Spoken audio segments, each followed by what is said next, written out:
I always believed that people loved the version of me I showed them, the strong, confident, smiling version, the one that laughed at jokes even when I didn't get them, the one that offered advice even when my own life was in chaos. But behind the mask I was breaking, it started early. Childhood was not cruel, but it was heavy. My parents loved me in their own ways, but their ways were full of rules and expectations.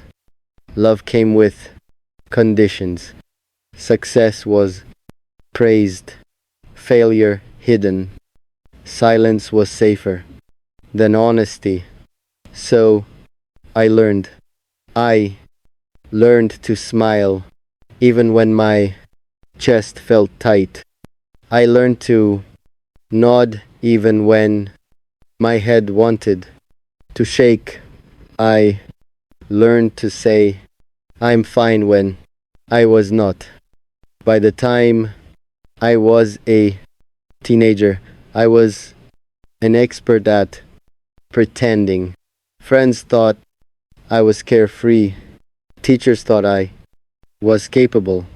Family thought I was responsible.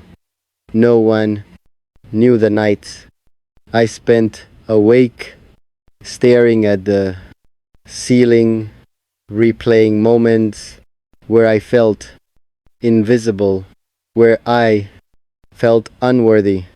It didn't help that I fell in love early with someone who saw the mask, not me. I let them in, or at least I thought I did. But they left. No explanation. No goodbye, just the quiet realization that my honesty was too much for someone who only wanted the mask. That heartbreak taught me my first confessional lesson. The world loves masks, not souls. I buried the pain. I built walls. I became practical instead of emotional, strong instead of vulnerable. Years passed. Life moved. I graduated, got a job, met people, smiled, laughed, and advised, always advised. But every compliment, every word of praise felt hollow. I was surviving, but I was not living. One night, after a long day, I sat alone in my apartment. I couldn't to even tell you why I was crying, maybe because I was tired of pretending, maybe because I realized no one knew me at all. I took out a notebook I had hidden for years. Pages of thoughts, memories, confessions I had never spoken aloud. I started writing, not for anyone else, not for a future blog or a story, just for me. I wrote the truth, the fear, the loneliness, the exhaustion, the lies I told myself to survive, the guilt I carried for being too much or not enough. For the first time, words poured out without shame, without judgment, and I realized confession doesn't need an audience. It just needs honesty. That night, I slept without a mask, and for the first time in years, I felt a little lighter. Facing the reflection the next morning, life didn't magically change. I still had responsibilities. I still had people expecting me to be strong. I still had the same job, the same apartment, the same routines. But something shifted inside me. For years, I had avoided mirrors, not physically, but emotionally. I avoided looking at myself, really seeing myself. Now I couldn't. I stared at my reflection and whispered, "Who are you really?" No mask, no performance, just me. The answer wasn't clear. It was messy, confusing, frightening. I began small experiments, tiny confessions, tiny truths. I told a friend, "I'm struggling, can we talk?" Their response, simple, human, loving, not judgmental, not condescending, just a presence. I realized I had been afraid all these years of being human in front of others. Work became another testing ground. I stopped pretending I had all the answers. I asked for help. I admitted mistakes, and to my surprise, people didn't abandon me. They respected me. Outside, life looked the same, but inside, I was slowly dismantling the walls I had built. And then came the nights of deeper confessions. I wrote letters I never intended to send to past lovers, to estranged friends, to my younger self. I wrote apologies. I had never given truths I had never spoken. Some letters were angry, some were sad, some were simply observations. Through this, I learned confession is not weakness, it is courage. I also learned that some truths are for yourself, not for anyone else. Some confessions are sacred between your soul and your own pen. And slowly, I started to understand the mask I wore was not just for others, it was for me too. I wore it to hide my own fear of being seen fully and truly. The fear of rejection, the fear of vulnerability, the fear of not being enough. I was ready to face it, choosing to stay awake. The final part of my confession is about choice. Because the truth is, life will always test you. Some days, the weight of all your hidden truths threatens to crush you.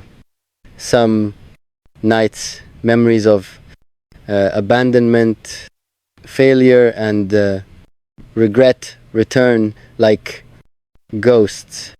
Some mornings you wake up and the mask feels safer than the real self.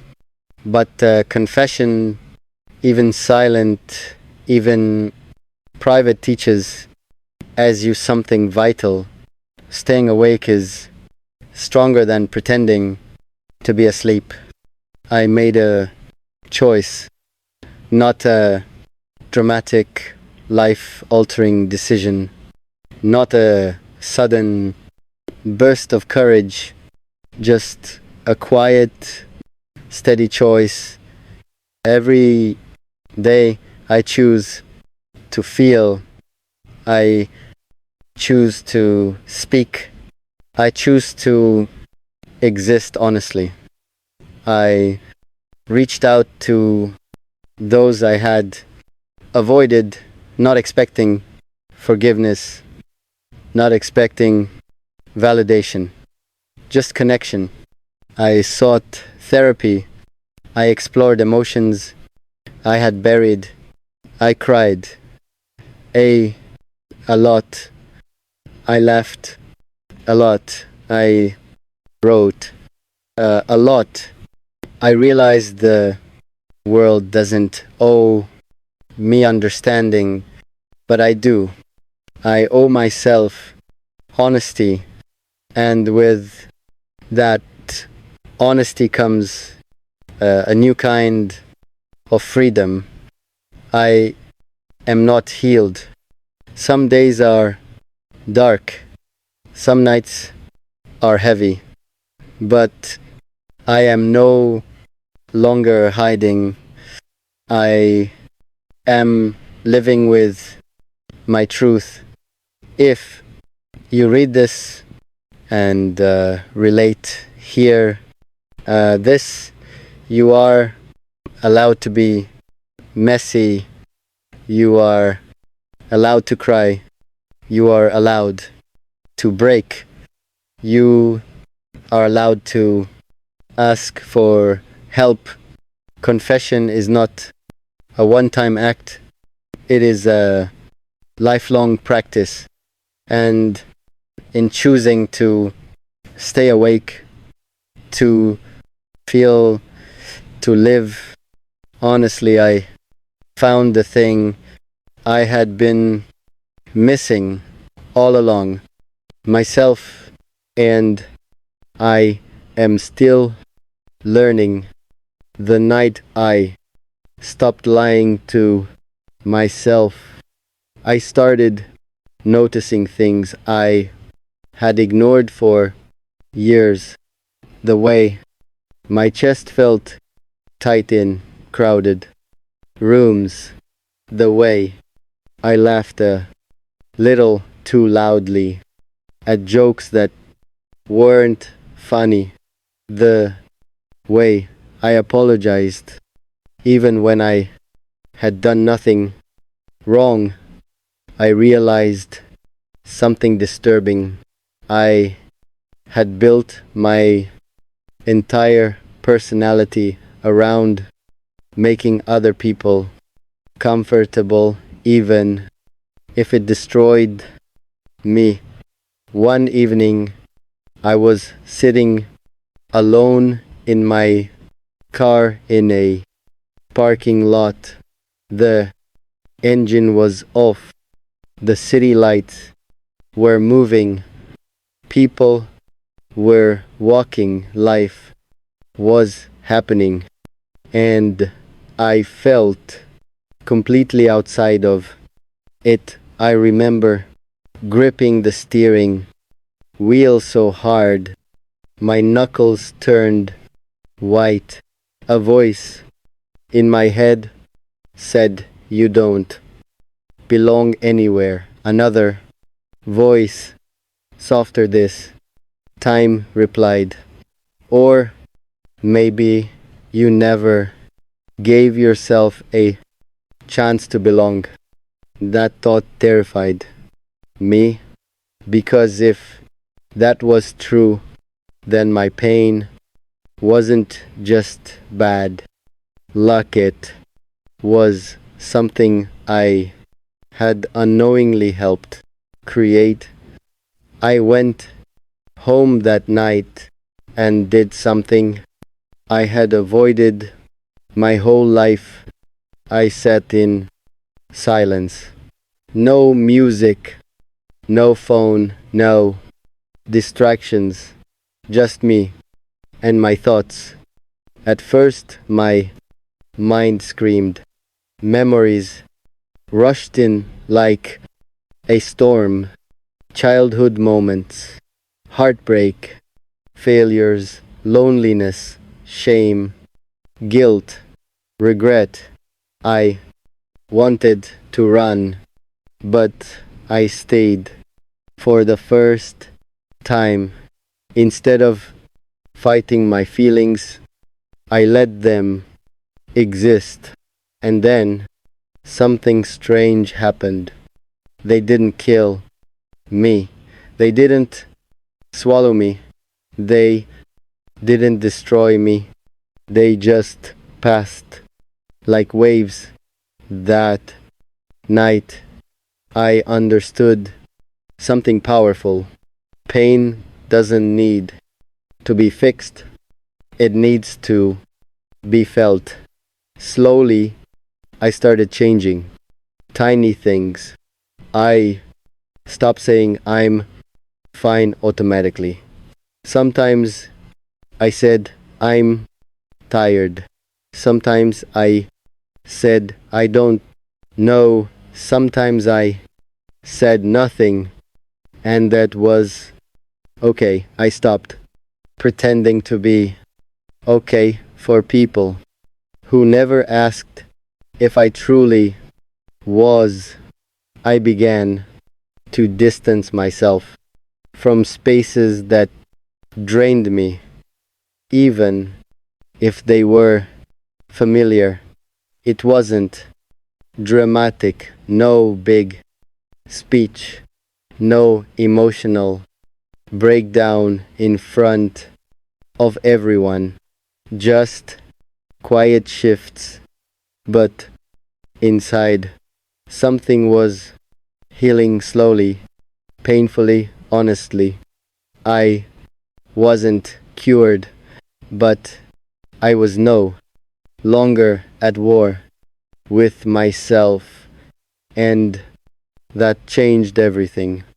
What I wish I had known earlier, if I could go back in time and speak to my younger self, I wouldn't give him motivational speeches. I would sit beside him. I would say, "You are allowed to be messy. You are allowed to need people. You are allowed to break." Because nobody ever told me that. I used to believe that strength meant silence. Now I know that real strength is admitting when you are hurting. I used to think being loved meant being perfect. Now I know that being loved means being honest. I used to believe that if I showed my real self, people would leave. Some did, but the ones who stayed, stayed for the right reasons. Healing didn't come all at once.